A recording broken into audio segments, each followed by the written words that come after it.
ओम शांति। आज की तारीख है 5 जनवरी 2016। साकार महावाक्य। बाबा कहते, मीठे बच्चे, तुमने आधा कल्प जिसकी भक्ति की है वही बाप खुद तुम्हें पढ़ा रहे हैं। इस पढ़ाई से ही तुम देवी देवता बनते हो। भक्ति का फल है ज्ञान। सबने भक्ति की है तो उसका फल मिला ज्ञान। हम भक्ति क्यों करते थे, क्यों पुकार करते थे? मिलना चाहते थे ना। भगवान को बुलाते थे कि इस दुख की दुनिया से दूर ले चलो। हम पतित हो गए, हमें पावन बनाओ। हे पतित पावन आओ, ऐसे बुलाते थे ना।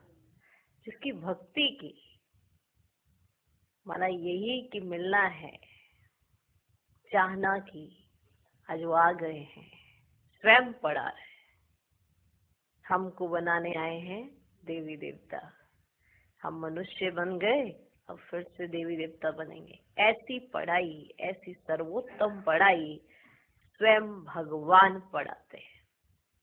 हम किसी मनुष्य से नहीं पढ़ रहे हैं, स्वयं भगवान हम बच्चों को पढ़ा रहे हैं। ये बात हमें याद रहनी चाहिए। फिर दूसरों को हम समझाएंगे कि हमारे सन्मुख कौन है।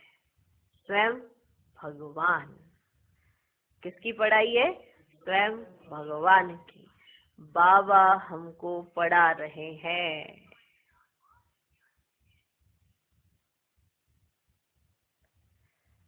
बाबा हमको पढ़ा रहे हैं। इतना टेंशन।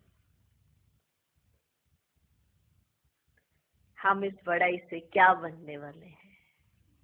देवी देवता। इतना नशा चढ़ना चाहिए कि हम मनुष्य से देवी देवता बन जाएंगे। इस पढ़ाई से जिसकी भक्ति की वो आ गए हैं। सब भगवान को पाना चाहते हैं।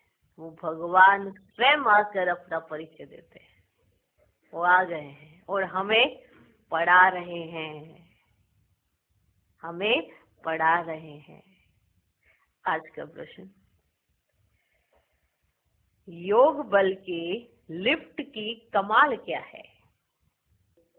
योग बल है, एक लिफ्ट का कार्य करता है ना। आखिर भी इस लिफ्ट की कमाल क्या है? लिफ्ट की कमाल क्या होती है? हाँ, लेके जाते हैं ना। कितनी देर में? लिफ्ट का एक सीढ़ियां लगी हुई है, एक लिफ्ट है। तो लिफ्ट की कमाल क्या होती है?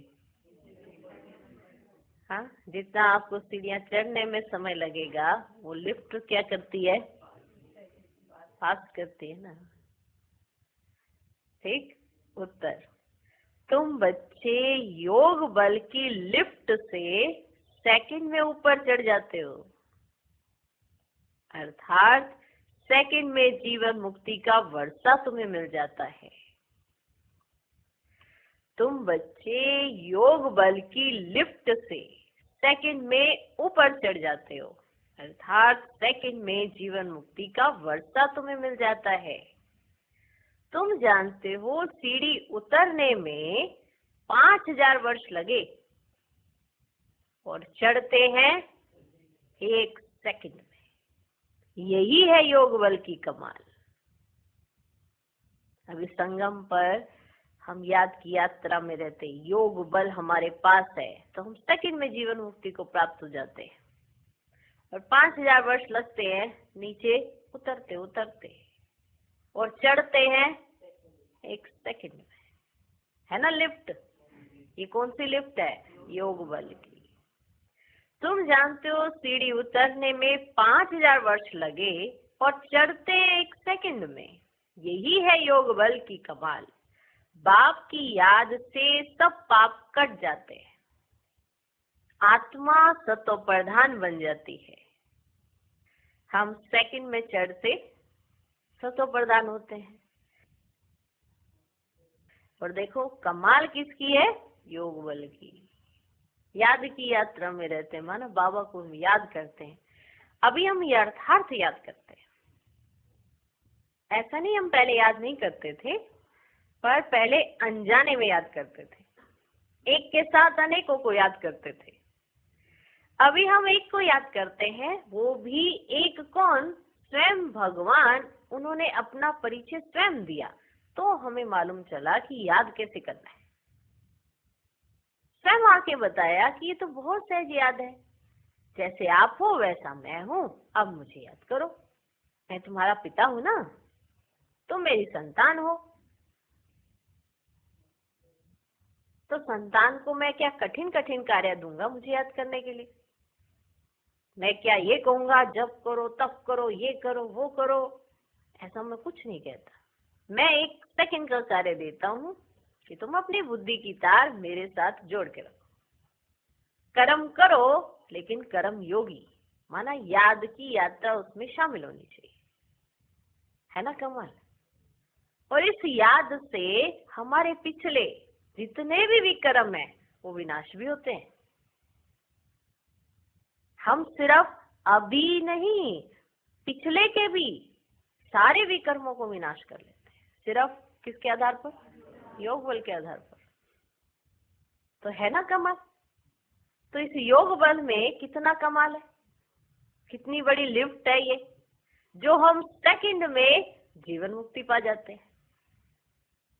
सिर्फ एक जन्म में समझना, एक जन्म में करना और कल्प कल्प के लिए ढूंढना।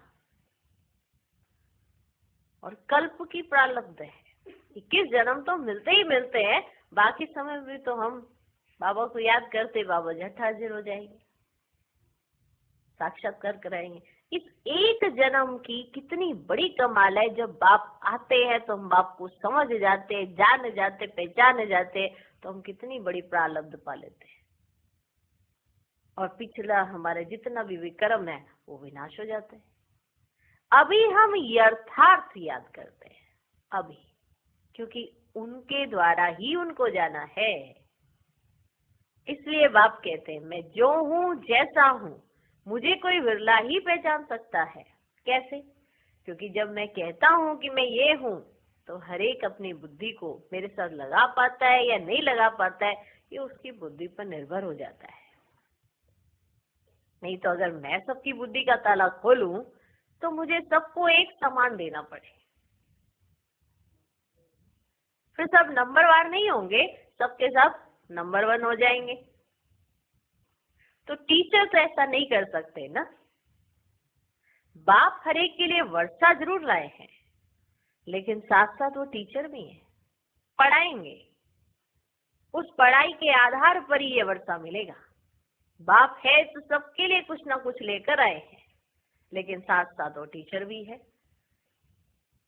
तो पढ़ाएंगे और जो रिजल्ट निकलेगी उसके प्रमाण हम पद पाएंगे। ये योग बल की कमाल है कि हम 1 सेकंड में जीवन मुक्ति को प्राप्त कर लेते हैं और बाप के द्वारा बाप को जान जाते हैं तो हमें सब कुछ प्राप्त हो जाता है। नीचे उतरते इतना समय लगा और चढ़ने में 1 सेकंड, क्योंकि समझ जो आती है वो सेकंड में ही आती है। कितना भी आप कह दो कि नहीं हो रहा है निश्चय, हो रहा है निश्चय, ऐसा नहीं होता है। निश्चय हुआ सेकंड में, मालूम चल गई हमारे माता पिता है, बस। बाकी तो कहानियां हम डाल रहे हैं अपने साथ। मालूम चल गया ना ये हमारे माता पिता है, बस निश्चय हो गया और सेकंड में जीवन मुक्ति। बाकी पद हरेक के अपने अपने पुरुषार्थ प्रमाण। तो योग बल की लिफ्ट से हम सेकंड में ऊपर चढ़ जाते हैं, अर्थात सेकंड में जीवन मुक्ति को प्राप्त करते हैं। और सीढ़ी उतरने में हमको 5000 वर्ष लगते हैं, चढ़ते हैं 1 सेकंड में। यही तो है योग बल की कमाल। बाप की याद से सब पाप कट जाते हैं, आत्मा सतो प्रधान बन जाती है। आत्मा जो इस समय तमो प्रधान है वो याद से ही सतो प्रधान बन जाती है, तभी तो सत्युग में जाने के लायक बनती है। क्योंकि सत्युग में सब आत्माएं जो होंगी वो कैसी होंगी? सतो प्रधान। तो है ना योग बल की कमाल? ये है योग बल की कमाल, जिसकी हमने भक्ति की, जिसको पुकारा वो आ गए हैं और हमें पढ़ा रहे हैं, हमें योग सिखा रहे हैं। वो भी कौन सा? राजयोग, राजाओं का राजा बना रहे हैं। ऐसा योग बल है जिससे 1 सेकंड में जीवन मुक्ति को प्राप्त कर सकते हैं। बाप स्वयं अपना परिचय कर देते हैं। हमने उनको उनके द्वारा ही जाना है और इस याद की यात्रा से हम पिछले जितने भी हमने विकर्म किए, पाप कर्म किए, उस सब का बोझा उतार सकते हैं। ये है योग बल की कमाल। ओम शांति।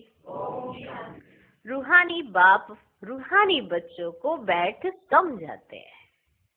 रूहानी बाप की महिमा तो बच्चों को सुनाई है। वह ज्ञान का सागर, सच्चित आनंद स्वरूप है, शांति का सागर है। उनको सब बेहद की शिफ्टें दी जाती हैं। अब बाप है ज्ञान का सागर और इस समय जो भी मनुष्य हैं सब जानते हैं हम भक्ति के सागर हैं। भक्ति में जो सबसे तीखा होता है उनको मान मिलता है। इस समय कलयुग में है भक्ति दुख और सतयुग में है ज्ञान का सुख। ऐसे नहीं कि वहां ज्ञान है, ज्ञान का सुख माना जो इस ज्ञान में रहकर आपने जो जो किया उसका आपको मिलता है सुख। ऐसे नहीं कि वहां ज्ञान है। तो ये महिमा सिर्फ एक ही बाप की है और बच्चों की महिमा भी है, क्योंकि बाप बच्चों को पढ़ाते हैं अथवा यात्रा सिखलाते हैं। तो ये जो महिमा है वो है एक ही बाप की। तो बाबा कहते बच्चों की महिमा भी है, क्योंकि बाप बच्चों को पढ़ाते हैं अथवा यात्रा सिखलाते हैं। तो बच्चे भी वो कितने महान होंगे जिनको बाप पढ़ा रहे हैं, है ना। तो बाबा देखो बच्चों की कितनी महिमा करते हैं। हमें बाप की महिमा करनी, बाबा बच्चों की महिमा करते हैं। बाप ने समझाया है 2 यात्राएं हैं। भक्त लोग तीर्थ करते हैं, चारों तरफ चक्कर लगाते हैं। तो जितना टाइम चारों तरफ चक्कर लगाते हैं उतना टाइम विकार में नहीं जाते हैं। शराब आदि छी कोई चीज नहीं खाते पीते हैं। कभी बद्रीनाथ कभी काशी चक्कर लगाते हैं, भक्ति करते हैं भगवान की। अब भगवान तो एक होना चाहिए ना, सब तरफ तो चक्कर नहीं लगाना चाहिए ना। शिव बाबा के तीर्थ का भी चक्कर लगाते हैं। सबसे बड़ा बनारस का तीर्थ गाया हुआ है जिसको शिव की पुरी कहते हैं। चारों तरफ जाते हैं, परंतु जिनका दर्शन करने जाते हैं अथवा जिनकी भक्ति करते हैं उनकी बायोग्राफी ऑक्यूपेशन का किसको पता ही नहीं। इसलिए उनको कहा जाता है अंधश्रद्धा। किसकी पूजा करना, माथा टेकना और उनकी जीवन कहानी को ना जानना उसको कहा जाता है ब्लाइंड फेथ। घर में भी मनाते हैं, देवियों की कितनी पूजा करते हैं, मिट्टी की व पत्थर की देवियां बनाए उनको बहुत श्रृंगारते हैं। समझो लक्ष्मी का चित्र बनाते हैं। उनसे पूछो इनकी बायोग्राफी बताओ तो कहेंगे सतयुग की महारानी थी, त्रेता की, फिर सीता थी। बाकी इन्होंने कितना समय राज्य किया, लक्ष्मी नारायण का राज्य कब से कब तक चला, ये कोई भी नहीं जानते। मनुष्य भक्ति मार्ग में यात्रा पर जाते हैं, ये सब है भगवान से मिलने के उपाय। क्यों यात्रा करने जा रहे हैं? भगवान से मिलने के लिए। भगवान से मिलना चाहते हैं ना। यह सब है भगवान से मिलने के उपाय। शास्त्र पढ़ना ये भी उपाय है भगवान से मिलने लिए। कुछ भी करते हैं भक्ति मार्ग में तो किस लिए करते हैं? कहते हैं ना कि हमें तुमसे मिलना है। हे भगवान आप कहाँ हो, हमें आपसे मिलना है। बस भक्ति में डूब जाते हैं, नोंदा भक्ति करते हैं। और कुछ तमन्ना नहीं रहती है, बस नोंदा भक्ति करते हैं कि हमें आपका दीदार चाहिए ही चाहिए। और हर जगह अलग अलग जा रहे हैं। है एक तरफ कहते हैं हम सब अपने मुख से है एक, लेकिन वो एक है कौन? अभी तो सबने अलग अलग कर रखे हैं। यात्रा करने जाते एक भगवान से मिलने, और वो एक भगवान ही आकर सही यात्रा सिखलाते हैं। वो सच्ची यात्रा होती है। अगर हम इधर जाए इधर जाए इधर जाए, फिर चौथी तरफ ना जाए, पांचवी तरफ ना जाए, तब भी क्या भगवान नहीं मिलेगा? नहीं मिलेगा ना। एक तरफ गए दूसरे नाराज हो गए, दूसरी तरफ गए तो तीसरे नाराज हो गए, क्योंकि परिचय पूरा नहीं है ना। कह जरूर देते हैं चारों तरफ है तो एक ही, लेकिन फिर भी कहते वहां की हमने मन्नत मांगी थी तो वहां की देवी भी नाराज हो गई होंगी, और वहां की भी मांगी थी तो वहां की देवी भी, अगर एक है तो नाराज कैसे हो सकती है? ये है ना जानना। ये भी हमें नहीं पता था, क्योंकि हम भी यही करते थे। हम और आपको मालूम था क्या? नहीं मालूम था। ये तो बाबा आए, उन्होंने बताया कि ऐसा तो कोई होता ही नहीं है, मैं ही हूं एक, और मैं तुम्हें अब सिखलाता हूं।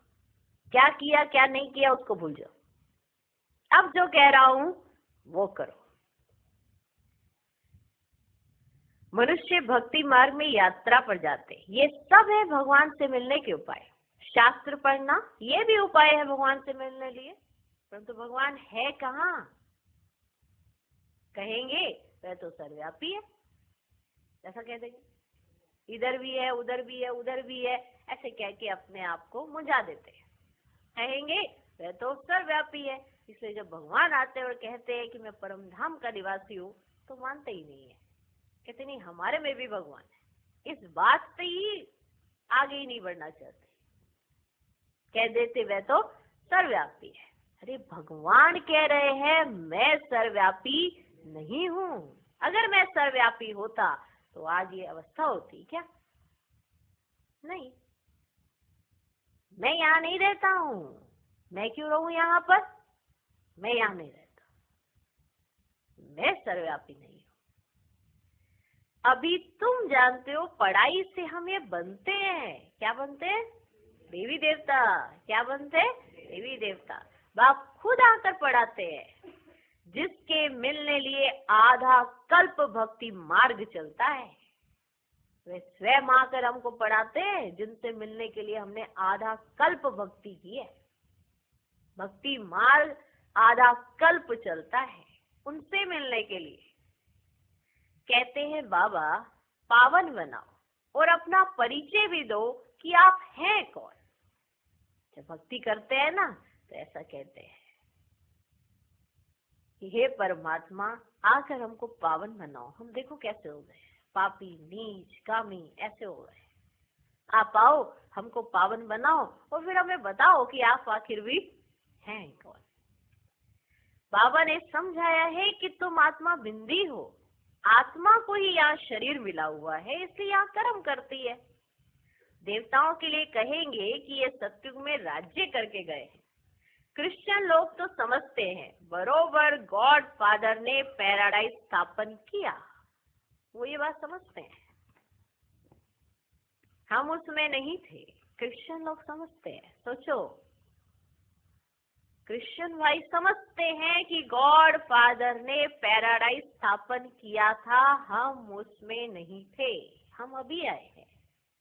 वो ये जानते हैं कि परम पिता परमात्मा ने पैराडाइज स्थापन किया था, लेकिन जो पैराडाइज में ही रहने वाले हैं वो ही नहीं जानते हैं। उन्हें ही बताने के लिए स्वयं भगवान को फिर उन्हें पढ़ाना पड़ता है, बताना पड़ता है। क्रिश्चियन लोग तो समझते हैं कि बरोबर गॉड फादर ने पैराडाइज स्थापन किया, हम उसमें नहीं थे। भारत में पैराडाइज था, उन्हों की बुद्धि फिर भी अच्छी है कि वो ये बात स्पष्ट रीति जानते हैं कि ऐसा था, और जो स्वर्ग में चलने के लिए बैठे हैं वो ही कभी कभी मूझ जाते हैं। भारतवासी सतो प्रधान भी बनते हैं तो फिर तमो प्रधान भी बनते हैं। वे इतना सुख नहीं देखते तो दुख भी इतना नहीं देखते हैं। अभी पिछाड़ी के क्रिश्चियन लोग कितना सुखी हैं। पहले तो वे गरीब थे, पैसा तो मेहनत से कमाया जाता है ना। पहले एक क्राइस्ट आया, फिर उनका धर्म स्थापन होता है, वृद्धि होती जाती है, 1 से 2, 2 से 4,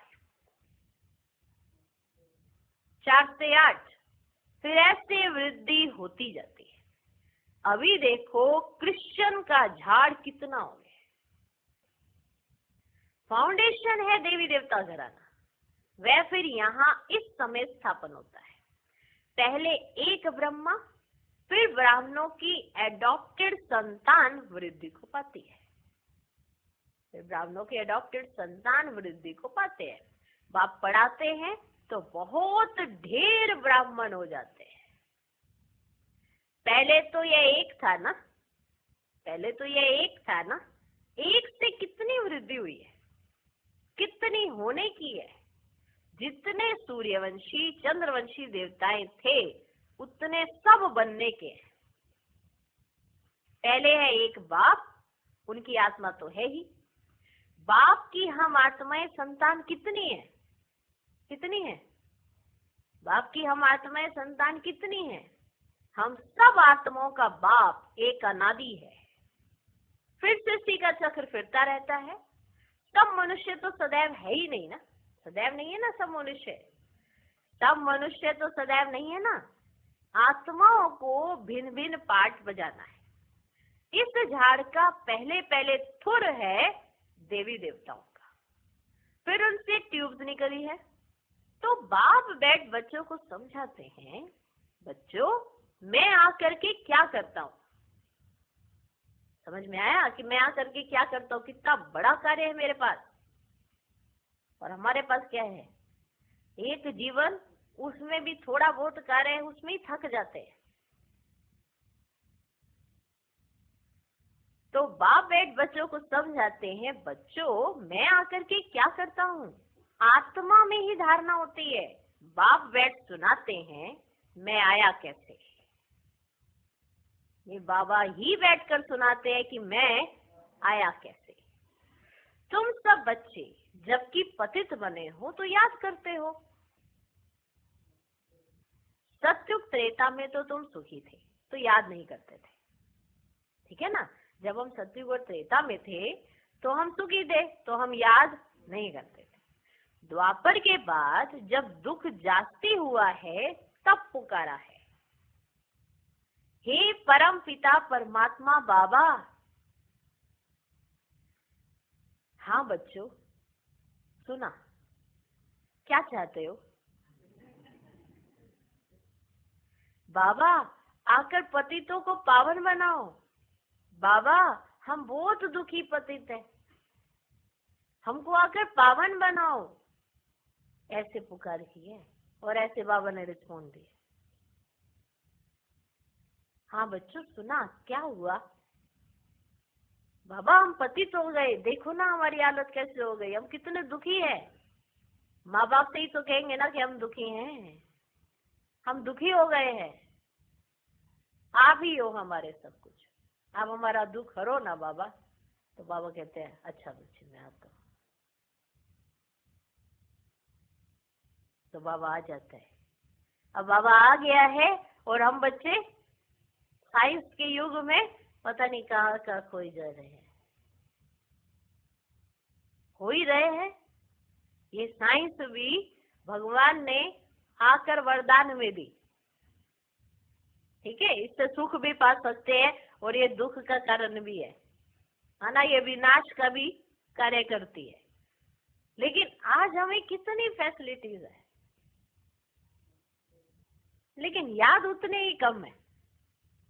जितने साधन जागती है उतनी साधना उतनी ही कम हो गई है।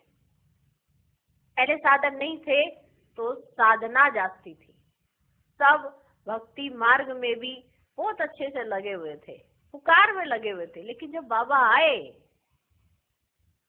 तो क्या हुआ, इतने मौज मस्ती में माया की नगरी में इतने खो गए, सोचा स्वर्ग तो आ ही गया लगता है। बाबा कहते अभी तो मैं आया हूँ, स्वर्ग तो अभी आना है, बाकी है, ये तो आर्टिफिशियल स्वर्ग है। फिर भी यकीन नहीं करते और कई इसी माया के स्वर्ग के चक्कर में बाप का ओरिजिनल स्वर्ग छोड़ देंगे। घूम गए है ना, हाथ छोड़ देते हैं। पुकार की है हम ही ने की है ना, आप ही थे ना जिन्होंने पुकारा, अब आप ही हो जिन्होंने पहचाना। मानते हो कि हमने पहचान लिया है, या कोई और डिपार्टमेंट में तो नहीं घुस गए हो। निमित्त मात्र सब कार्य करो, पर याद ये रखो कि ये सब शरीर निर्वार्थ कार्य कर रहे हो। तुम्हारी याद तो बाप की याद में जुड़ जानी चाहिए, क्योंकि वो आए हमारी खातिर है ना।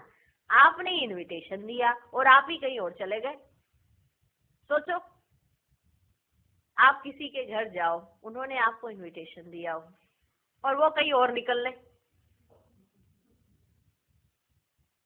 तो ये तो मेहमान नवाजी नहीं हुई ना। मेहमान आपके, चलो आपको अपने में ही ज्यादा फीलिंग आएगी ना। आप किसी के घर गए, उन्होंने बुलाया अच्छे सत्कार से और फिर कह दिया कि हम जरा जाके आते हैं, हमें बहुत सारा काम है, आप बैठो, आप बैठो जरा। तो जो मेहमान आए उनको कैसा, आप ही को कैसा लगेगा? अच्छा लगेगा आपको? आप किसी के घर में गए, उन्होंने पानी भी नहीं पूछा और अपने काम में लग गए वो। आप कह रहे आपने तो हमें बुलाया था। अच्छा, हमने बुलाया था, बस वो थोड़ा सा उस समय लगा था, अभी वैसे कोई जरूरत नहीं है, आपको जाना है तो आप जा सकते हो। कमाल है, वो इतनी दूर से आए, हाँ, इतनी ट्रेवलिंग करके आए, पानी तक नहीं पूछा और ये कह दिया कि हमारा जो काम आपसे हमको जरूरत थी ना वो तो हो गए। यही हम कर रहे हैं। जब हम दुखी हुए तो पुकार शुरू, बाबा आओ, बाबा आओ, बहुत दुख हो गया है, बहुत दुख हो गया है। बाबा ने आने से पहले हमारा दुख दूर करने के लिए कुछ ना कुछ ऐसे साधन बना के हमको दे दिए कि चलो जब तक मैं आऊं तब तक कुछ ना कुछ इनके पास फैसिलिटीज होनी चाहिए। फिर मैं पहुंचता हूँ, हम फैसिलिटीज में इतना घुस गए कि बाप ही भूल गया। फिर जब वो आए तो उन्हें ही कह दिया कि अभी तो सब ठीक है, अभी तो सब ठीक ही चल रहा है, बाकी जब हम परेशान होंगे तब आना। अब वो तो एक ही बार में आते हैं घर को छोड़ के, क्योंकि अगर आए तो तुम्हें साथ लेके चलेंगे ताकि तुम्हारे लिए एक नई दुनिया बना सकें। अब ये तो पता ही नहीं था। हाँ, अब वो कह रहे हैं कि मैं तो आ गया ना परम धाम छोड़कर, अब चलो तुम तैयारी करो। और तुम कहाँ फंसे जा रहे, किन झमेलों में फंस रहे? तो आत्मा रियलाइज करती है कि नहीं करती है? बाबा हम कितने दुखी थे, आपने ही पुकारा ना, बुलाया कि नहीं बुलाया आपने? हाँ जी, बाबा हम बहुत दुखी पतित हैं, हमको आकर पावन बनाओ, कृपा करो, आशीर्वाद करो। तुमने मुझे पुकारा है बाबा, आकर पतितों को पावन बनाओ। पावन सत्युग को कहा जाता है ना, ये भी बाबा खुद बैठ बतलाते हैं। ड्रामा के प्लान अनुसार जब संगम युग होता है, सृष्टि पुरानी होती है, तब मैं आता हूँ। ड्रामा के प्लान अनुसार जब संगम युग होता है, सृष्टि पुरानी होती है, तब मैं आता हूँ।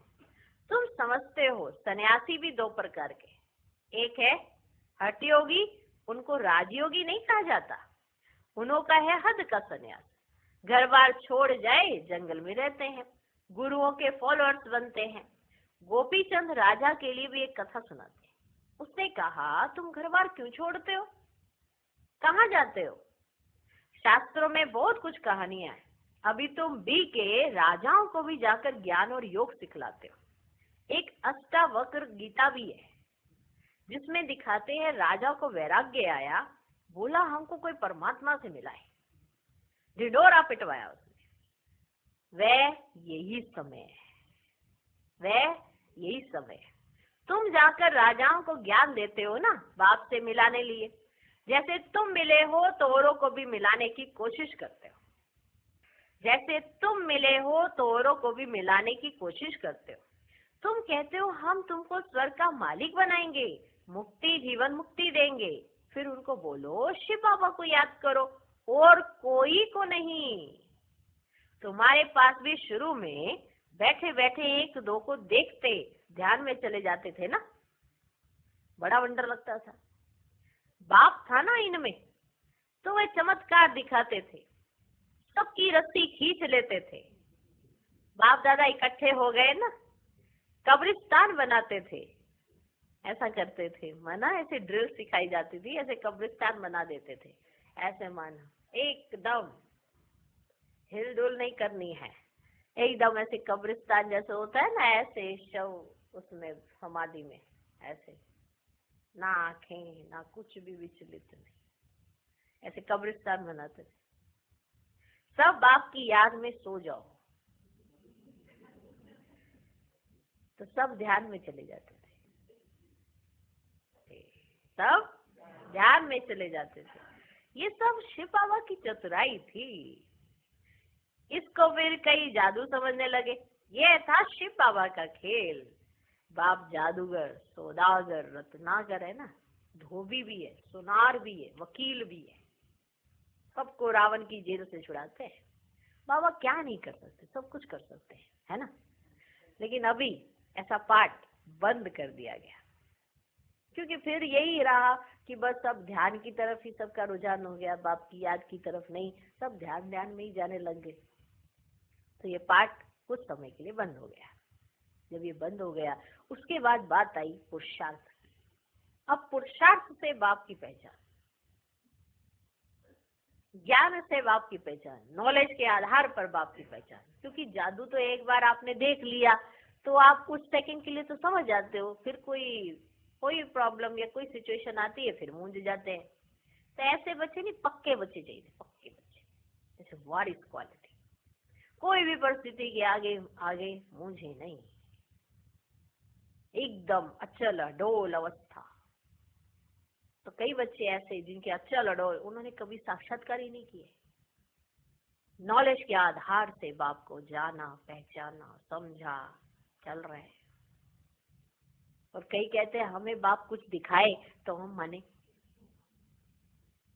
तो ये दिखने दिखाने वाला पार्ट तो जब शुरू होगा तो फिर पुरुषार्थ बंद हो जाएगा। याद रखना, जब शुरू शुरू में ऐसा खेल चला तो पुरुषार्थ नहीं था, अभी पुरुषार्थ है जिसकी वजह से हम कोई प्रारब्ध इकट्ठी कर सकते हैं। फिर जब ये दिखने दिखाने का कार्य चलेगा तो पुरुषार्थ नहीं हो पाएगा।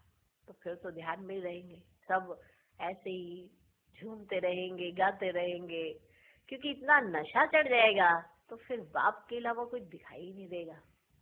अभी तो पुरुषार्थ से आपको बाप के अलावा किसी को नहीं देखना है, अभी पुरुषार्थ है। फिर प्रारब्ध का एक पाठ चलेगा, ये भी आज के पुरुषार्थ की एक प्रारब्ध ही होगी, उस साक्षात्कार की दुनिया में रहना, ध्यान की दुनिया में रहना, ये भी एक प्रारब्ध में गिना जाएगा। लेकिन अभी करना है पुरुषार्थ। तो बाप तो जादूगर, सौदागर, रत्नागर, धोबी, सुनार, वकील, सब कुछ है, सबको रावण की जेल से छुड़ाते हैं, उनको ही सब बुलाते हैं, हे पतित पावन, हे दूर देश के रहने वाले, हमको आकर पावन बनाओ, बुलाते हैं ना ऐसे। आओ भी पतित दुनिया में, पतित शरीर में आकर हमको पावन बनाओ। अभी तुम उनका भी अर्थ समझते हो कि तुम क्या गाते थे। अब हर बात का हम आज अर्थ समझते कि हम क्या कहते थे।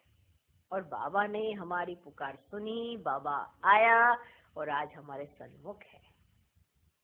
बाप आकर बतलाते हैं, तुम बच्चों ने रावण के देश में हमको बुलाया है, मैं तो परम धाम में बैठा था। स्वर्ग स्थापन करने के लिए मुझे नर्क रावण के देश में बुलाया कि अब सुखधाम में ले चलो। अभी तुम बच्चों को ले चलते हैं ना, तो यह है ड्रामा। मैंने जो तुमको राज्य दिया था वह पूरा हुआ, फिर द्वापर से रावण राज्य चला है। 5 विकारों में गिरे, उनके फिर चित्र भी है जगन्नाथपुरी में। पहले नंबर में जो था वही फिर 84 जन्म ले अब पिछाड़ी में है, फिर उनको ही पहले नंबर में जाना है। ये ब्रह्मा बैठा है, विष्णु भी बैठा है, इनका आपस में क्या कनेक्शन है दुनिया में कोई नहीं जानते। ब्रह्मा सरस्वती भी असूल में सत्यु के मालिक लक्ष्मी नारायण थे, अभी नर्क के मालिक हैं। अभी ये तपस्या कर रहे हैं ये लक्ष्मी नारायण बनने के लिए। दिलवाड़ा मंदिर में पूरा यादगार है, बाप भी यहाँ ही आए हैं, इसलिए अब लिखते भी हैं, आबू सर्व तीर्थों में, सब धर्मों के तीर्थों में मुख्य तीर्थ है, क्योंकि यहाँ ही बाप आकर सर्व धर्मों की सदगति करते हैं। तुम शांति धाम होकर फिर स्वर्ग में जाते हो, बाकी सब शांति धाम में चले जाते हैं। वह है जड़ यादगार, यह है चैतन्य। जब तुम चैतन्य में वह बन जाएंगे तो फिर यह मंदिर आदि सब खत्म हो जाएंगे। अभी तो मंदिर दिखाई दे रहे ना, पर जब आप चैतन्य में बन जाएंगे तो ये मंदिर आदि सब खत्म हो जाएंगे। फिर भक्ति मार्ग में ये यादगार बनाएंगे। फिर जब फिर से भक्ति मार्ग शुरू होगा तो फिर से ये यादगार बनाएंगे। अभी तुम स्वर्ग की स्थापना कर रहे हो, जैसे ये यादगार देखते हैं तो कहते हैं ना, मनुष्य वंडर खाते हैं, पता नहीं कैसी बुद्धि रही होगी उन्हों की। तो ऐसी बुद्धि देने वाला कौन है? भगवान है ना, शिव बाबा है ना, उनको हमें याद करना है। हम उनको याद करेंगे तो हमको दिव्य बुद्धि मिल रही है, हाँ, और अच्छी बुद्धि हो जाएगी हमारी। कितनी याद बुद्धि और अच्छी हो जाएगी। अभी तुम स्वर्ग की स्थापना कर रहे हो, मनुष्य समझते स्वर्ग ऊपर में है, अभी तुम समझते हो यही भारत स्वर्ग था, अभी नरक है। ये चक्र देखने से ही सारा ज्ञान आ जाता है। द्वापर से और धर्म आते हैं तो भी देखो कितने धर्म है। यह है आयरन एज। अभी तुम हो संगम पर, सत्युग में जाने के लिए पुरुषार्थ करते हो। कलयुग में है सब पत्थर बुद्धि और सत्युग में है बच्चे सब पारस बुद्धि। तुम ही पारस बुद्धि थे, तुम ही फिर पत्थर बुद्धि बने हो, फिर पारस बुद्धि बनना है। अब आप कहते तुमने हमको बुलाया है तो मैं आया हुआ हूँ और तुमको कहता हूँ काम को जीतो तो जगत जीत बनेंगे। काम को जीतो तो जगत जीत बनेंगे। मुख्य यह विकार ही है। सत्युग में है सब निर्विकारी और कलयुग में है विकारी। बाप कहते बच्चे अब निर्विकारी बनो। 63 जन्म विकार में गए हो, अब ये अंतिम जन्म पवित्र बनो। अभी मरना भी सबको है। मैं स्वर्ग स्थापन करने आया हूँ तो अब मेरी श्रीमत पर चलो, मैं जो कहूँ वह सुनो। एक बात अगर यही धारण कर ले कि जो बाबा कहेंगे वही करेंगे तो बस हो गया कल्याण। इसी में सारा राज समाया है। बाकी और कुछ जास्ती मेहनत करने की जरूरत नहीं है। अपनी बुद्धि कभी मत लगाना, क्योंकि ये मनुष्य मत की बुद्धि है, पर जो बाप ने बुद्धि दी है उसी पर मान चलना। जो बाप कहे वही करो। इसलिए बाबा डायरेक्ट कह रहे हैं मैं जो कहूँ वह सुनो। अभी तुम पत्थर बुद्धि को पारस बुद्धि बनाने का पुरुषार्थ कर रहे हो। तुम ही पूरी सीढ़ी उतरते हो फिर चढ़ते हो। तुम जैसे जिन हो, तुम जैसे जिन हो। जिन की कहानी है ना, उसने बोला काम दो, तो राजा ने कहा अच्छा सीढ़ी उतरो चढ़ो, उतरो चढ़ो, उतरो चढ़ो। बहुत मनुष्य कहते हैं भगवान को क्या पड़ी थी जो सीढ़ी चढ़ाते और उतारते हैं। भगवान को क्या हुआ जो ऐसी सीढ़ी बनाई। बाप समझाते हैं ये अनादि खेल है। तुमने 5000 वर्ष में 84 जन्म लिए हैं। 5000 वर्ष तुमको नीचे उतरने में लगे हैं, फिर ऊपर में जाते हो 1 सेकंड में।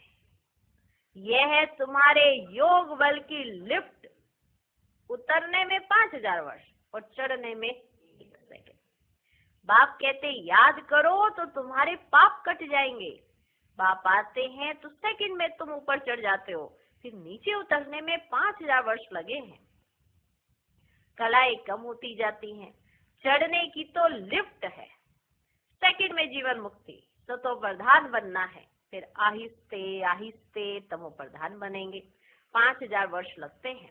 अच्छा, फिर तमो प्रधान से सतो प्रधान बनना है 1 जन्म में। तमो प्रधान से सतो प्रधान बनना है 1 जन्म में।